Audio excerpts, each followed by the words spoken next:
Okay, today we're going to make a real treat. Not necessarily bargain food because we're going to be using beef. We had a special offer, that's why we've got it. If you can find pork, lamb, chicken, whatever, you can use it. It's going to be essentially a dark, rich, no-nonsense curry. It's going to take a little time because it's made in 3 stages, but like a good whiskey, flavour matures with age. So what we're going to do is make our own curry powder and everything. So we're going to need some beef, chicken, pork, whatever you want to use. I'm using some fresh tomatoes from the garden because we've still got them, a lot of them. But you can use a tin of tomatoes. I'm using about a bulb and a half of garlic, a good 2 inches of ginger, 3 medium onions. On top of this powder we're going to be using some turmeric and some garam masala. All of this is available at Tesco's, I've checked. For the powder itself, we're going to use cinnamon stick or bark. I'm using an Indian version because it's got a really rough flavour to it, but obviously use whatever you've got. Some cardamom seeds, some cumin seeds. I've got 7 chilies. You can add 4, 3, whatever you want to do. 6 good star anise, some fennel seeds, about a teaspoon. It's about 2 teaspoons and 2.5 teaspoons of that. There's 7 green cardimans, 5 cloves. We're going to use some oxo cubes, and that's it. And we're going to make it in 3 stages, which I'll show you now. To grind this, what we do is we're going to warm it, and then you can either do it in a pestle and mortar, one of them, or if you've got a coffee grinder that you don't want to use for coffee anymore, you do it in that, or a spice grinder. A spice grinder is going to be about 15 quid off Amazon. They are useful, but there again, I cook a lot like this, so you may not.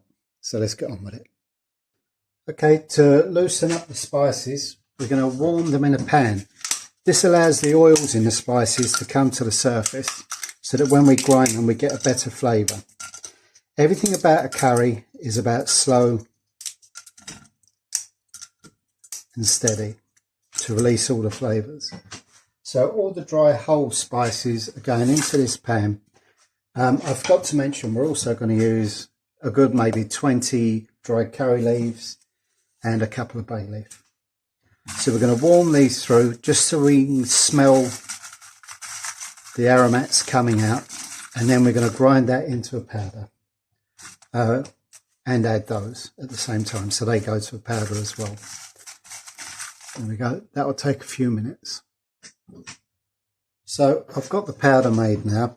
I added a teaspoon of turmeric powder to it and the curry leaves, a good handful, maybe 20. It's not perfectly smooth, but it doesn't have to be. We're looking for a really authentic Indian curry. This isn't like the fast fry ones they do in the restaurants. This is a proper curry, and it is worth the effort. You can use a curry powder. You're not going to get the same result. With this, you're going to get all the wonderful flavours from the cinnamon and the star anise, and that. You're just not going to get that from a Madras curry powder. So what we're doing now is we'll warm out the pot, and using about 4, maybe 5 tablespoons of vegetable oil, we're going to fry the onion, garlic and fresh ginger. And we're going to fry it until it's nice and soft and all the nasty bitter flavours are gone. That's going to take a while. What we're doing now is making what they call a masala. We're going to add this, add the powder, the tomatoes, then we're going to make a fine paste out of it, which we then make the curry from. So this is step 2. So this is going to take maybe 10 minutes. Okay, that's been frying for about 10 minutes now. The nasty raw smell's gone. We're going to add our curry powder now. Incidentally, I said this wasn't a cheap recipe. It's not that cheap, but when you think 4 portions of curry from the Indian takeaway is going to set you back, I don't know, 30 quid maybe, then it is cheap when you do it that way. So that's the powdering. You use all of that mix that I gave you the recipe for. And then we're going to add the tomatoes. And we're going to really cook that down till the tomatoes are all soft and gooey. And then we're going to blitz it. That's going to take 5-10 minutes. Okay, that's cooked out enough now. You can see it's all mashed down. The oil's starting to come to the surface, so that's ready. I'm going to take this away and start to hand blitz it. Meanwhile, I'm warming the pot up to start the curry in full. Okay, we're going to start cooking the curry now. That masala smells really good.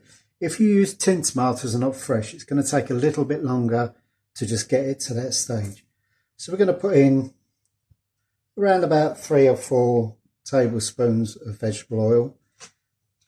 I know that sounds a lot, but it is a part of the actual dish. I'm going to throw in a couple of bay leaves and just let them sizzle a bit. Let the flavour start to release on them.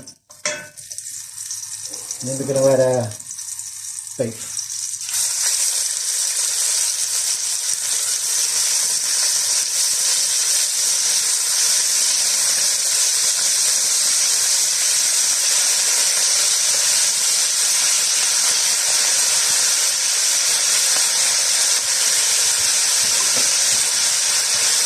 And we're going to fry this until we've got a nice feel and a nice bit of colour.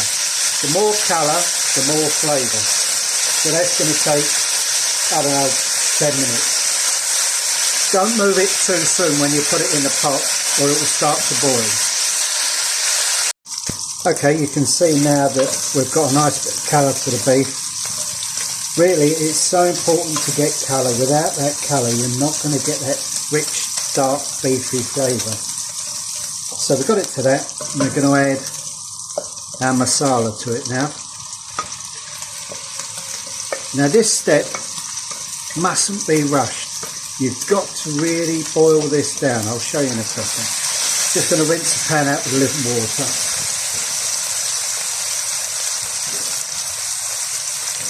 Make sure we get all them flavours.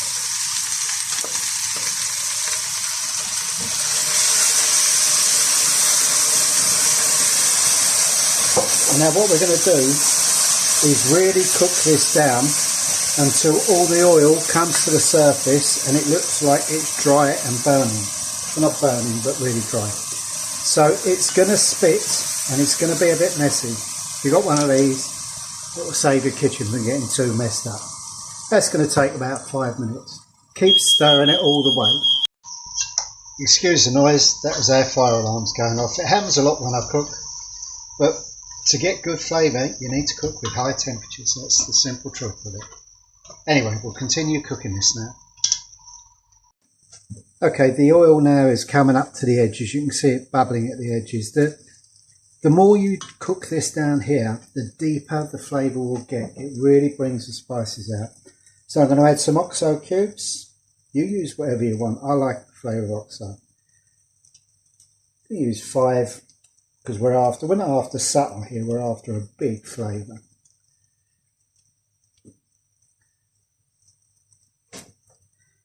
And now we're going to rehydrate it. I know it seems silly to boil away the water and then add it again, but that's how you get flavour. I'm going to add a pint or so of water.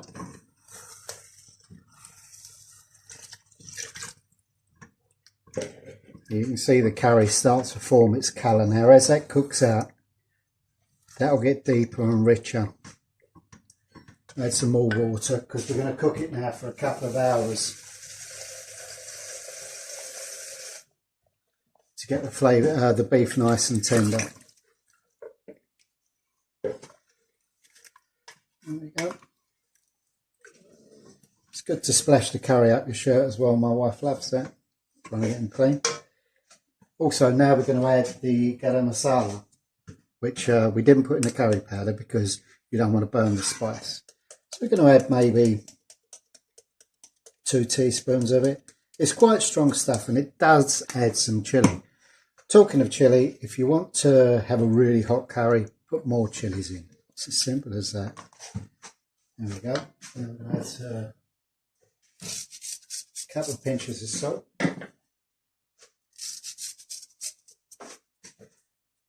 Now the Indians, they grind, although this is actually a Pakistani curry, they grind the peppercorns in with the curry powder. I think it goes a bit bitter. So I add the pepper now. And we're adding a good turn of pepper. Not all the heat needs to come from the chilli. It's nice to get it from the pepper as well. So I'm going to bring this to the boil. And then I'm going to put it in a slow cooker if you've got one. If not, put it in the oven or cook it on the stove top, whatever. But essentially what we're going to do is just cook it until that beef is falling apart and tender. And then we'll finish seasoning it. And then we'll have some lunch. There we go. Okay, so it was in the slow cooker for a couple of hours. Beef's now nice and tender. I've popped it back in a pan just to reduce it down a bit. Get the right consistency of the sauce. I've got rice cooking now. Well, it's cooked now. It's the usual 1.5 times water to rice. Bring it to the boil. Turn it down to minimum and just let the liquid go. I'm putting a handful of coriander in there just to finish it. And then all we've got to do is dish up. So, get your lovely rice. If you follow those proportions, you'll always have perfect rice. Light and fluffy.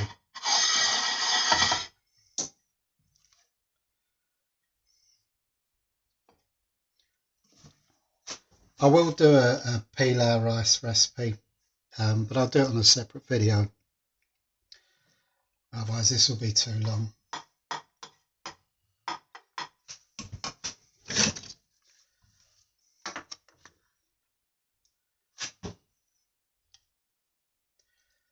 Let's wallop of beef. Let's finish it with a little bit of coriander. And there you have a good hearty beef curry. Do try this one, it really is good.